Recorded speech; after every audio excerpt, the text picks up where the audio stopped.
En Francia, Bélgica, Países Bajos y en el resto de estados europeos, miles de ciudadanos apoyaron la invasión nazi de sus propios países, ya fuera porque veían estas invasiones como una oportunidad de oro de acercarse a los futuros líderes mundiales, o por un verdadero convencimiento ideológico, colaboraron con los planes del Tercer Reich. Pero ¿cuáles eran estos planes? ¿Cuál era el proyecto que Hitler había ideado para la futura Europa? ¿Cómo fue el colaboracionismo militar y cómo fue la vida de estos combatientes a su regreso a casa?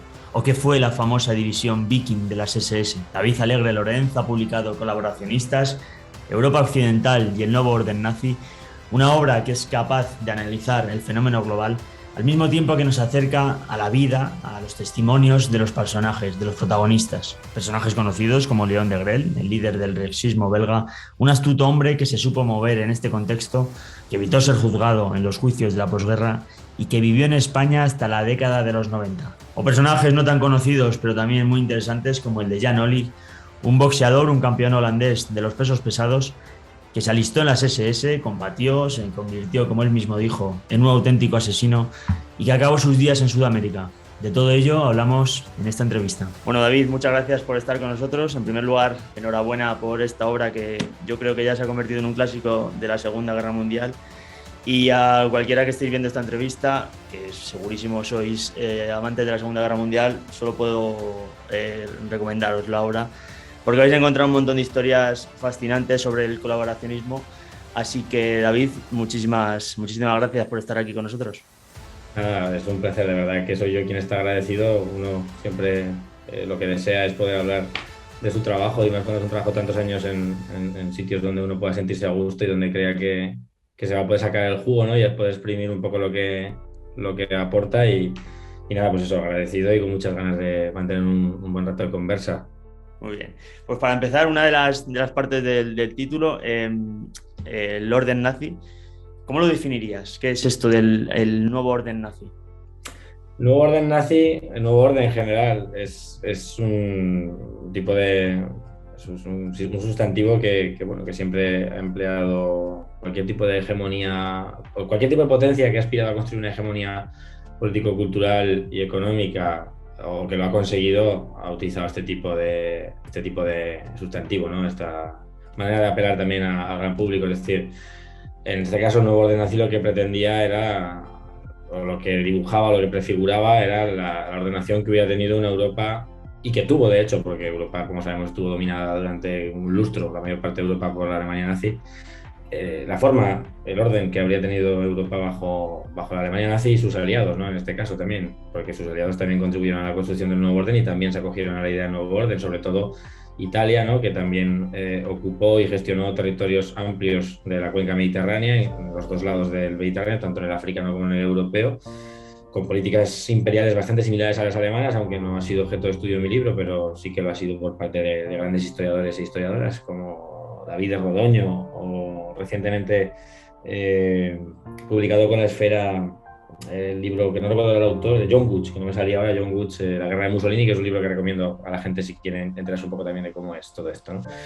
Entonces, bueno, el nuevo orden nazi es el sistema de dominación, ¿no? Y la estructura o el tipo de relaciones que se habrían implantado en Europa y que se implantaron, de hecho, porque el nuevo orden cobró forma ya en la propia guerra. Por eso tiene sentido hablar de él, no solo como proyecto, sino como ya algo verdaderamente con cuerpo, con forma, que se puede prefigurar o que se puede analizar en sus principales trazas a lo largo de la propia Segunda Guerra Mundial, ¿no? Tiene dos trazas básicas, o tres, para entendernos. Pues sí, para poder pasar a otras cuestiones o para poder profundizar en lo que consideres.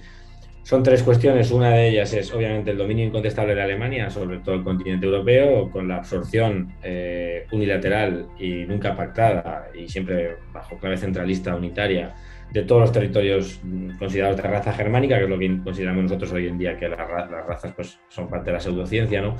Pero lo que consideramos hoy los grupos lingüísticos germanohablantes, ¿no?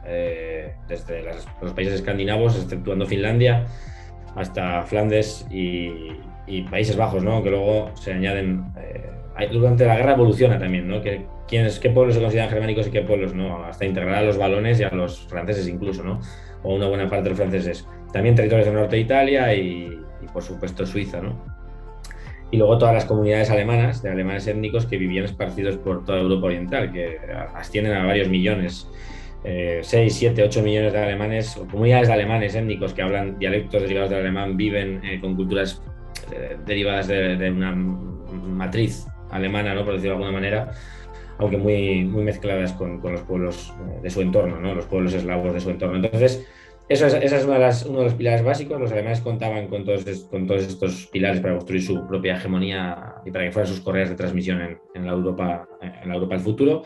Luego, la conquista de un imperio continental colonial en Europa Oriental, a costa de Polonia y de la Unión Soviética ocupada, hasta los Urales, ¿no? Básicamente para garantizar la hegemonía global de Alemania o la disputa de la hegemonía global y la extracción de los recursos necesarios y de la mano de obra necesaria para su industria avanzada. Y finalmente un reordenamiento de las relaciones continentales con Alemania en la cúspide, con Italia acompañando en la sombra, pero ya por debajo, y por supuesto pues todos los países aliados que habrían tenido que acatar obviamente un reparto del trabajo y del poder según lo que determina Alemania, obviamente, ¿no? Claro, porque por ejemplo, planes para esta zona, para España, para el Mediterráneo, que se llegó a sustanciar algún tipo de plan, ¿qué idea tenía para estas zonas de Europa? Sí, el Mediterráneo básicamente habría sido un exportador de agroganadero y un parque de servicios para el turismo, básicamente, ¿no? Quiere decir que en realidad tampoco habría sido tan diferente Suena, a lo ¿no? que Eso. Sí, no, es cierto que yo siempre se lo digo a la gente, un poco en plan de broma, ¿no? Es decir, y muchas veces lo planteo también, ¿no? Cuando hacemos historia contrafáctica, que bueno, que tiene su valor. Si uno piensa que habría sido la Italia de Mussolini si Mussolini no hubiera entrado en la guerra, como pasó con la España de Franco, seguramente la evolución del régimen de Mussolini hubiera sido muy similar, ¿no? Un régimen que hubiera devenido desarrollista, plenamente integrado en las estructuras de la OTAN o siquiera periféricamente y bueno, pues con una vida longeva, todo lo que hubiera durado la vida del dictador, realmente. Claro, en tu libro también tratas el tema del colaboracionismo militar. ¿Podrías explicarnos qué fue la división Viking? La división Viking fue una unidad de voluntarios que nace fruto de las primeras... vamos a ver. Los alemanes, en cuanto llegan a Escandinavia, en cuanto ocupan Dinamarca y Noruega, que ocurre entre abril y mayo del 40, ya desde la primera semana comienzan a promover campañas de reclutamiento de autóctonos, campañas de reclutamiento muy selectas por parte de las SS en este caso, ¿no? Para crear un par de estandartes que sobre todo la función que tenían dentro de las políticas de las propias SS en competencia con otras agencias del Tercer Reich por ocupar espacios de poder en el Imperio Alemán, en el Tercer Reich, ¿no? Y en sus dependencias imperiales, tenían que ser la correa de transmisión, gente que se permearan y que se adoctrinaran con los valores nacionalsocialistas y que bueno, se alinearan plenamente con ellos y que acaban siendo la futura élite destinada a gobernar en ese imperio, ¿no? En ese futuro imperio continental. Entonces, esos primeros voluntarios llegan mucho antes, ¿no? De que estalle la guerra con la Unión Soviética, bueno, un año antes, en realidad tampoco es tanto, pero en los tiempos de la Segunda Guerra Mundial es un periodo casi geológico, ¿no? Un año, con toda la densidad de acontecimientos que hay. Entonces, a lo largo del año 40, finales de 40, principios de 41, se empieza a conformar con esos estandartes noruegos, daneses, lo que es el estandarte Nordland y después el estandarte Westland, ¿no? Que es el que se crea con neerlandeses fundamentalmente, que los neerlandeses serán precisamente el colectivo que nutrirá de más voluntarios a la Alemania nazi después de España, completamente, y es una cosa a tener en cuenta. Se generará con ellos y con una argamasa de voluntarios alemanes, más o menos en un 50-50, voluntarios germánicos por un lado y alemanes por el otro, la división Viking, ¿no? Es la primera división germánica, la primera unidad germánica compuesta por voluntarios, no solo ya digo voluntarios extranjeros, sino también voluntarios alemanes, porque a las Waffen-SS se entraba como voluntario, no era una fuerza de conscripción como el ejército regular. Y esta es una unidad que obviamente pues, bueno, sufre un proceso de adoctrinamiento y de instrucción muy, muy duro, plenamente imbuido por los valores más radicales del nacionalsocialismo, los más radicales que podamos imaginar. De hecho, se puede observar muy bien en algunas partes del libro, ¿no? Como ya los voluntarios que están llegando durante el verano del 40, bueno, están explicando en cartas a sus casas, ya sea a sus mujeres, a sus novias o a sus padres, o a otros amigos que les están escribiendo cartas. Pude llegar a un fondo bastante interesante con cartas de estos voluntarios que explican justamente cómo se han imbuido de todos esos valores, cómo verdaderamente han despertado una nueva conciencia, estando en Alemania, han despertado una nueva conciencia racial, nacional, proyecto compartido con los alemanes, un proyecto imperial racial compartido, ¿no? En el cual, pues obviamente, además, las críticas contra Gran Bretaña arrecian como potencia que se inmiscuye en los asuntos europeos, que no permite que se desarrollen plenamente los proyectos nacionales germánicos, etcétera, etcétera, ¿no? Entonces es muy interesante ver realmente cómo esta gente llega un año después al conflicto contra la Unión Soviética, en el cual participan desde el primer momento en la zona sur del avance alemán, con la máxima brutalidad, ¿no? Participando en la campaña de conquista y exterminio que forma parte de lo que permite prefigurar ya ese nuevo orden del que hablábamos antes. Es decir, los alemanes no están esperando acabar la guerra para construir el nuevo orden, sino que aprovechan la propia guerra y el marco de excepción jurídico que genera para hacer lo que consideran que tienen que hacer para construir ese nuevo orden, que básicamente es exterminar a las poblaciones que consideran indeseables y potencialmente subversivas, como los judíos. ¿Por qué? Porque al judío se considera que es una apátrida, porque bueno, pues, en tanto que judío no se considera parte del cuerpo nacional o del cuerpo social, comunitario de las naciones europeas, y por lo tanto se considera que abraza el comunismo en tanto que internacionalismo, ¿no? Es una lógica un poco... Cuesta, obviamente, a nosotros, supongo, ¿no? Que somos gente que tenemos conciencia crítica y tal, entenderlo, pero es así. Entonces, por eso el judío se considera que es un ser que tiene que ser exterminado porque plantea un reto a la seguridad interna del Reich, y aparte pues se considera un elemento que empobrece, ¿no? y que distorsiona, empobrece la raza, vamos. Entonces esta gente es sorprendente, ¿no? Que por un cúmulo de circunstancias, ¿no?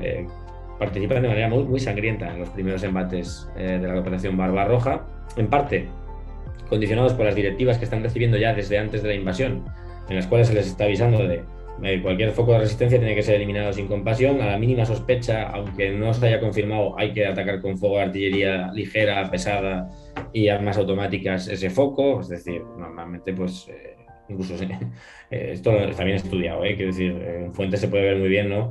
Como por ejemplo el grito de mujeres, ¿no? Desesperadas que están bajo el fuego se considera pues una amenaza, ¿no? Es decir, en un momento de distorsión, de paranoia, como lo que provoca el combate. Claro, eso, unido a que son tropas bisoñas en muchos casos, que no tienen experiencia de combate previa, y que la operación Barbarroja, desde el primer momento, es muy dura. Los soviéticos presentan muchísima resistencia en contra de lo que muchas veces ha llegado al público, ¿no? Las victorias fulgurantes de los alemanes, que sí, que son, pero a un coste altísimo. Es decir, los alemanes sufren 3 veces más bajas en 4 meses que en 2 años desde el principio de la guerra, ¿no?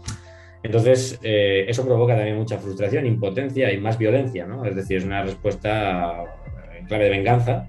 Precisamente siempre suele pasar, ¿no? Que cuando unas tropas como las SS, que ya pasan la campaña de Francia en el año 40, imbuidas de un espíritu de corps y de una conciencia de ser, o la supuesta conciencia de ser una élite o una supuesta élite, al ver que sufren bajas también, que están expuestos y demás, responden con rabia, porque no entienden realmente lo que les está pasando, ¿no? ¿Qué es lo que está pasando? ¿Por qué están teniendo tantas bajas? Entonces, bueno, es muy interesante ver también, ¿no? la transformación que sufren los voluntarios que pasan por ahí. Y con eso acabo un poco, ¿no? Me llama mucho la atención el perfil de Jan Olig. Jan Olig es un neerlandés de Landsmea, que es un exboxeador, campeón nacional de los pesos pesados en Países Bajos, que se acaba listando voluntario y bueno, que devino una especie de símbolo también para la juventud de la época, porque claro, un boxeador es una figura muy mediática en la época, ¿no? Es un deportista de élite que responde también a un cierto patrón de virilidad, de masculinidad, etcétera. Y acaba listándose y combatiendo en la Viking, bueno, aparte que tiene una trayectoria que acaba con él en España y después en Latinoamérica muy interesante, cuando consigue exiliarse, después de huir de una mina donde realizaba trabajos forzados en la zona sur de Países Bajos durante la posguerra. Pues este tío lo explica, ¿no? Jan Olig habla con su familia en Países Bajos y escribe a sus tíos desde el hospital, donde está convaleciente por heridas muy graves, tanto en la nariz como en las nalgas, ¿no? Pierde una de las nalgas y prácticamente media nariz. Entonces les escribe a sus tíos y dice, vuestro sobrino, no sé si esta carta se ha recibido con mucha alegría, pero efectivamente vuestro sobrino se ha convertido en un asesino, ¿no? Entonces es lo que les dice básicamente. Y además no tengo ningún remordimiento, les dice, porque por todos los lados, allá donde vamos, lo único que vemos es miseria y desolación, refiriéndose a la Unión Soviética, que es el resultado de la acción depredadora de los judíos, que son tan parásitos como los piojos, ¿no? A unos los matamos con las manos y a otros los matamos con las ametralladoras. Eso es lo que dice el tío, ¿no? O sea, es terrible, absolutamente escalofriante. Y es un perfil que abunda, que está presente en estos colectivos. No todo el mundo es así, pero bueno, la predisposición, fruto del proceso de adoctrinamiento, porque los soldados de las Waffen-SS recibían, los que tuvieran suficientemente tiempo para ser formados de manera exhaustiva, recibían no solo formación militar, sino también formación política en forma de conferencias semanales, etcétera, etcétera, ¿no? Entonces es muy interesante el perfil de Olich porque nos permite profundizar un poquito en un perfil que es común en este tipo de unidades. Claro, también me parece muy interesante de la obra esto que explicas, que expones bastantes casos de cartas, de documentos o familiares después de la guerra. O sea, claro, esta gente, después de haber estado participando en acciones brutales, llega el año 42-43 o después en la posguerra y tienen que volver a su país. Y aunque, como bien explicas en el libro, cada persona y cada circunstancia es un mundo, ¿habría algún, no sé, cómo fue la vida después para todos estos combatientes? Pues es una vida en un primer momento difícil, ¿no? Porque también depende mucho, ¿no?, del colectivo nacional al que pertenecen, de la nación con la que se identifican. Es decir, no es lo mismo ser un español de la División Azul que ser un flamenco, ser un flamenco, por ejemplo, en Bélgica, que ser, por ejemplo, pues un belga francófono o un neerlandés o un danés o un noruego, ¿no? No es lo mismo porque, vamos a ver, ni es lo mismo a corto ni es lo mismo a largo plazo. Primero porque la gente que, por ejemplo, volvió con la División Azul, aunque hay multitud de casuísticas, porque hablamos de 50.000 voluntarios a lo largo de casi 3 años, que es muchísimo, es como pues, la población de Ávila, por decir algo, un poquito más. Las casuísticas y las trayectorias son múltiples, es decir, la División Azul es un microcosmos de lo que era la sociedad española de la época, como lo son todas las unidades de voluntarios, y esto es importante tenerlo en la cabeza. Entonces hubo gente que llegó a España, volvió y se encontró con una mano delante y otra mano detrás, es decir, sin nada, porque España de la época era una España devastada. Pero bueno, en general la gente que volvió no se encontró con un ambiente hostil, todo lo contrario, se encontró con un ambiente en el cual, pues bueno, obtuvieron el reconocimiento de excombatientes, con todo lo que suponía jurídicamente a nivel político dentro del Estado de la época, en la sociedad española de la época, bajo el franquismo, con todos los beneficios que implicaba a nivel de pensiones, a nivel ¿cómo lo diría?, de privilegios a la hora de presentarte a una posición o de obtener ciertos puestos de trabajo, etcétera, etcétera, ¿no? Esto es una excepción en la Europa de posguerra, totalmente. Y además, aún digo más, quiero decir, es que cuando se produce el golpe de Estado, el 23F, a principios de los 80, en todas las divisiones orgánicas o regiones militares españolas hay al frente, si no recuerdo mal, un 80 o 85% de las personas que están al frente de cada una de ellas son exdivisionarios, es decir, es gente que ha hecho carrera, Y los que no son militares también, es decir, llegan a puestos ejecutivos dentro del Estado muy altos, tanto de primera como de segunda línea, ¿no? Desde ministros hasta altos burócratas o gente de la judicatura, es decir, porque también sabemos que la División Azul tuvo mucha gente con formación universitaria, ¿no? Porque una buena parte del núcleo que conforma al sector más ideologizado de la División Azul es la gente del sindicato de estudiantes universitarios, ¿no? El SEU, ¿no? El sindicato de Falange. De Falange, ¿no? ¿Eh? De procedencia de Falange. Entiendo. Sí, exacto, es el sindicato universitario de Falange, exacto. Entonces eso por un lado, ser flamenco, hombre, en un primer momento mal, pero obviamente el apoyo comunitario en muchos casos lo tuvieron. ¿Por qué? Porque los flamencos son un pueblo sin Estado, o se consideran a sí mismos un pueblo sin Estado, los flamencos que son nacionalistas, obviamente, no todos los flamencos, pero ya se me entiende. Y entonces esta gente han sido tratados, en muchos casos estos voluntarios han tenido el tratamiento de héroes o de gente que, bueno, realmente luchó por la libertad de su país y eso no, en muchos casos dentro de la amplia comunidad nacionalista flamenca no se cuestiona. Y esto es lo que explica también los pasados conflictivos que tienen, por ejemplo, ucranianos o croatas con sus propios movimientos fascistas y sus estados o protoestados. Es decir, por ejemplo, el Estado Independiente de Croacia, aunque no aparece en el libro, ¿no? Pero es un caso que yo conozco bastante bien porque lo he trabajado a fondo y yo en su momento me quise dedicar a eso, pero bueno, mi vida fue por otros derroteros, ¿no? Pero lo conocí bastante bien a nivel de lecturas, de fuentes y idiomáticamente hablando también. pasa exactamente lo mismo, es decir, es que es el único precedente moderno que Croacia tiene de tradición estatal, es el Estado del 41-45. Entonces, claro, es un Estado con un legado genocida, ultraviolento y homogeneizador, que aun con todo, la derecha del país, desde la derecha hasta no digamos la ultraderecha, tiene muchos problemas para relacionarse con él. Porque claro, es un precedente de Estado, ¿no? Y lo mismo pasa ahora con Ucrania, ¿no? Porque claro, el colaboracionismo ucraniano fascista es un colaboracionismo que realmente responde a los mismos patrones que el que tuvo el de Europa Occidental.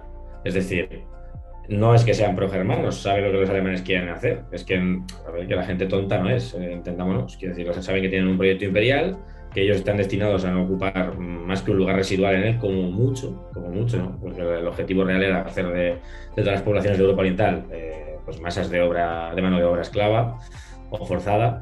Pero bueno, intentaron ponerse bajo el paraguas de los alemanes para hacerse dignos de ellos, para convertirse en colaboradores útiles y de alguna manera hacerse valer, ¿no? Es decir, bueno, podemos ser unos intermediarios o interlocutores útiles, ¿no? Para vosotros, colaborar en las políticas genocidas, que no hacerlo, aquí sí que por convencimiento, obviamente, porque consideran que los judíos deben ser eliminados. El problema del antisemitismo es un problema europeo, que se vuelve más virulento seguramente conforme más se va hacia el este. Y al mismo tiempo, pues en muchos casos por la noche, y conforme avanza la guerra y las políticas de ocupación alemanas se pone de manifiesto qué tipo de finalidades tienen, acaban combatiendo también a los alemanes, que esto es la realidad, es decir, es el verdugo que se convierte en víctima constantemente, ¿no? Entonces, bueno, claro, obviamente, y esto es interesante tenerlo en cuenta, un poco por cerrar el tema, hay una cuestión que es real, que es cierta. Los colaboracionistas pasaron una segunda parte de la década de los 40 muy difícil, en la clandestinidad o en los que consiguieron pasar a la clandestinidad, obviamente, o en el exilio, los que lo consiguieron, que son los menos, y la mayoría pues en campos de detención, en prisiones, llevando a cabo, trabajando a la fuerza, ¿no? Para sufragar el coste que suponía su reclusión y su procesamiento jurídico. Esto es así hasta el año 48, 49, 50, que empiezan a proclamarse las primeras amnistías con diferentes grados, ¿no? A los que te puedes acoger en función de cuáles son tus delitos y tal. Pero lo que sí que es cierto es que las comunidades del dolor, las comunidades unidas en la desgracia que se forjan en las cárceles y prisiones y campos de detención de prisioneros políticos de toda la Europa occidental, es el lugar donde verdaderamente se acaban de forjar los lazos que a esta gente la convierten en ultraderechista en muchos casos de por vida. Y esto es importante. ¿Por qué?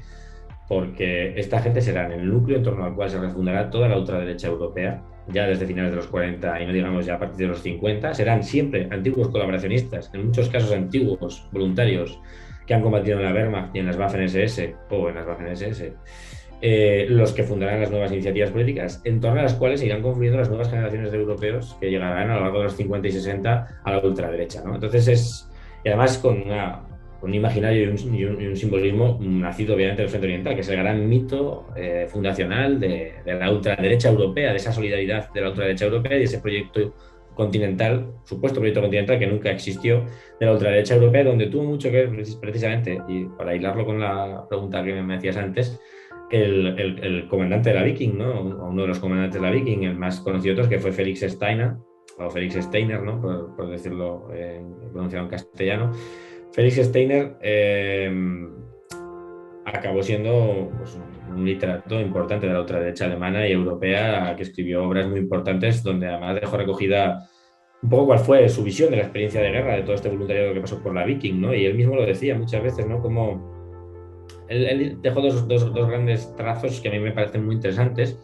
Uno de ellos venía a decir que a ellos les llegaban muchos jóvenes a las unidades que no tenían ideas políticas, pero que en contacto con la experiencia y con gente más bregada y con gente con un discurso y con un corpus político se acababan politizando, o que en muchos casos se politizaban. Cuando volvían a sus casas se daban cuenta que sus conciudadanos, sus convecinos los rechazaban como traidores por haber combatido con el uniforme alemán, y entonces se politizaban, cerraban filas con aquellos que les habían quedado como única alternativa, como único recurso al que aferrarse, es decir, los colaboracionistas fascistas, ¿no? Y luego Steiner, una de las cosas que también dejó sobre la mesa, ¿no? En ese intento de la ultraderecha también, y del propio conservadurismo alemán por rehabilitarse, que fue, nosotros fuimos el precedente de la OTAN, las Waffen-SS fueron el precedente de la OTAN, nosotros combatimos contra el enemigo que vosotros estáis combatiendo hoy, ¿no? Es una manera de legitimarse en la coyuntura de la Guerra Fría, decir, bueno, Nosotros fuimos los primeros que vimos que el peligro comunista, el peligro soviético, y ahora resulta que nos derrotáis para que nos derrotasteis para qué, para acabar en guerra con los mismos que estábamos en guerra nosotros. ¿Por qué no os unisteis a nosotros antes, ¿no? Y que esto es una de las grandes martiriologios que proyecta siempre la ultraderecha alemana, que ha proyectado siempre, ¿no? La idea de que, bueno, nosotros fuimos los primeros en el campo de batalla, nos hundisteis y después os encontrasteis con el mismo problema que nosotros, ¿no? En fin, obviamente las cosas tienen muchas más capas, ¿no? Pero esto obviamente lo oculta en la conciencia, ¿no? Pero es muy interesante tener en cuenta que seguramente, además porque son sin duda discursos que ellos mismos se creían, ¿no? Esto es una cosa que a veces nos perdemos de vista, que el mejor propagandista es el que se cree su propaganda, ¿no? El que la vive. Claro, porque lo hemos tratado un poco de pasada, pero por supuesto hubo episodios gravísimos de justicia retributiva, de asesinatos, de violencia. Todos tenemos la imagen de las mujeres rapadas, pero luego al final expones en tu obra que no hubo tantas condenas como las que en un primer momento se preveía, porque por la propia situación de los estados y luego por la presión de las potencias aliadas, en este caso las potencias ocupacionistas, estaban instando a estos gobiernos a acabar de una vez con estos procesos que se estaban prolongando, estaban saturando los sistemas judiciales de cada país. Eso es una de las cosas que expones en tu obra. Sí, es una cosa verdaderamente interesante que además yo creo que no se ha analizado nunca desde esa perspectiva, ¿no? Es decir, además hasta qué punto también, ¿no? Esto, bueno, mi colega Pablo del Hierro, que es profesor en la Universidad de Maastricht y uno de los mejores historiadores españoles que hay hoy en día, muy bien posicionado a nivel internacional, podría incluso decir más que yo, ¿no? Aunque yo también he leído mucha documentación sobre León de Agrel, pero es que el colaboracionismo acaba siendo un problema incómodo para los estados, un problema muy difícil de gestionar. Hay varias cuestiones, ¿no? Ahora volveré al caso de... Bueno, voy al caso de Grell y paso a otras cosas que también quiero comentar sobre esto, ¿no? Porque si no me lo dejaré en el tintero y es importante. A ver, por ejemplo, de Grell, todos sabemos, León de Grell, ¿no? Líder del colaboracionismo francófono belga, de Valonia, ¿no? Que se acaba convirtiendo en una de las figuras, seguramente la figura más representativa o la figura que encarna el colaboracionismo político-militar en la Europa de la Segunda Guerra Mundial. Él lo consigue fruto de su habilidad para moverse pues, en un escenario complejo como es el de la policracia nazi, con muchas intrigas y bueno, sabiendo un poco siempre moverse entre muchas tierras, ¿no? Era un tío hábil en ese sentido, por mucho que los alemanes lo despreciaron hasta el final. Porque era miembro de las SS, acabó con un Cruz de Hierro, o sea... Sí. Él acabó ostentando, bueno, no solo la Cruz de Hierro, sino la Cruz de Caballero, incluso, eso, que es la máxima condecoración, ¿no? que puede obtener un oficial alemán, un oficial integrado en las Fuerzas Armadas alemanas. Claro, obviamente es una maniobra propagandística, ¿no? Tanto de cara a la propia sociedad alemana, para decir, fíjate cuánto apoyo tenemos a nuestra causa fuera de Alemania, como de cara también a los propios colaboracionistas. Si os esforzáis, fijaros que también vosotros podréis conseguir esto, ¿no? Es una maniobra propagandística porque el valor militar de la unidad de Grell nunca jamás le habría permitido, en circunstancias normales, obtener una cruz de caballero. Nunca jamás, ¿no? Y obviamente los méritos militares de Grell tampoco lo habrían permitido. Pero una maniobra propagandística como la mayor parte de las condecoraciones en general y sin duda las condecoraciones que se daban en muchos casos a las unidades de voluntarios y a sus líderes. Pero León de Grell, por ejemplo, es una buena manifestación de hasta qué punto el colaboracionismo se acaba convirtiendo en un problema incómodo para los estados europeos. ¿Por qué? Porque León de Grell se exilia en España en los años 40, ya en el 45, vamos, el primer día de posguerra ya está aquí, porque ameriza en la playa de la Concha, en San Sebastián, después de un vuelo espectacular desde Oslo, del que queda muy mal herido y que le obliga a pasar por el hospital. Eso es lo que permite que no sea expatriado en un primer momento a Bélgica. Pero después es lo que permite también en algún momento que pase la clandestinidad, ¿no? Porque las autoridades belgas lo reclamaban, la comunidad belga, muy importante en España, con muchos intereses económicos, también lo reivindicaba, que fuera extraditado. Nunca pasó. Volvió a aparecer a la opinión pública de manera muy fuerte, muy evidente en los años 60. Y en este momento él se ofreció al Estado belga para que lo deportaran, para juzgarlo, pero a cambio ponía una serie de condiciones, ¿no? Él decía que se entregaría, porque era un hombre espectáculo y era un hombre muy hábil, muy inteligente, si a cambio le permitían defenderse en un juicio que se celebraba en el Sport Palace de Bruselas, que justamente fue destruido en el año 65, pero en aquel momento todavía estaba en pie y había sido el gran núcleo, el gran espacio de encuentro del colaboracionismo belga durante muchos años. Y él quería que estuvieran las cámaras de televisión, la radio. El Estado belga no hizo muchos esfuerzos en aquel momento para que fuera expatriado, para que fuera deportado, para ser juzgado, porque era un problema. Era un problema para un Estado belga que estaba en una crisis política muy grave, institucional. El Estado belga sufrió entonces una reforma constitucional que hizo que se convirtiera de Estado unitario en Estado federal. Estaba todo el tema de la lengua cuestionado, a ver cómo hacemos esto y lo otro. Había una crisis económica muy grave por la desindustrialización y la crisis de la gran industria valona. Entonces, meter una figura como de Red en el cóctel en ese momento podía tener consecuencias de todo tipo, ¿no? Es decir, era mejor como no abrir esa caja de los truenos.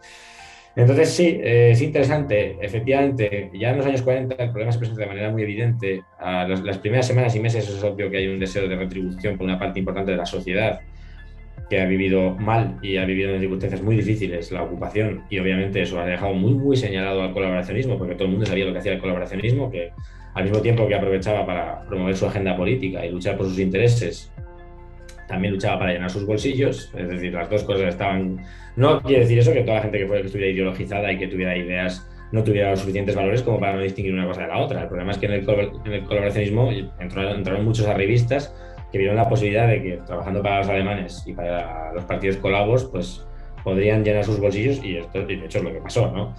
Entonces esto a la gente la dejó muy quemada, ¿no? Entonces, es verdad, en las primeras semanas, meses es un tema prioritario en la agenda, pero muy rápido pasa a un segundo plano porque las necesidades de la gente son materiales, básicamente.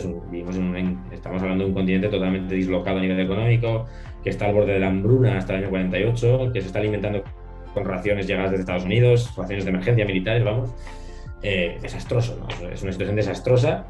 Y eso hace que pasen muy rápido a un segundo plano. Obviamente, además, está la cuestión que comentabas tú, que los sistemas judiciales colapsan, es inviable, hubiera exigido lustros poder llevar a cabo el procesamiento en condiciones de toda la gente que se estaba exigiendo procesar, lo cual obviamente también mantenía en prisión a gente que estaba esperando su proceso sine die, y eso tiene consecuencias también para el propio prestigio del Estado. Es decir, vale, me estáis acusando de esto y mi juicio para cuándo, ¿no? Es decir, ¿esto qué? No tiene ningún sentido, ¿no?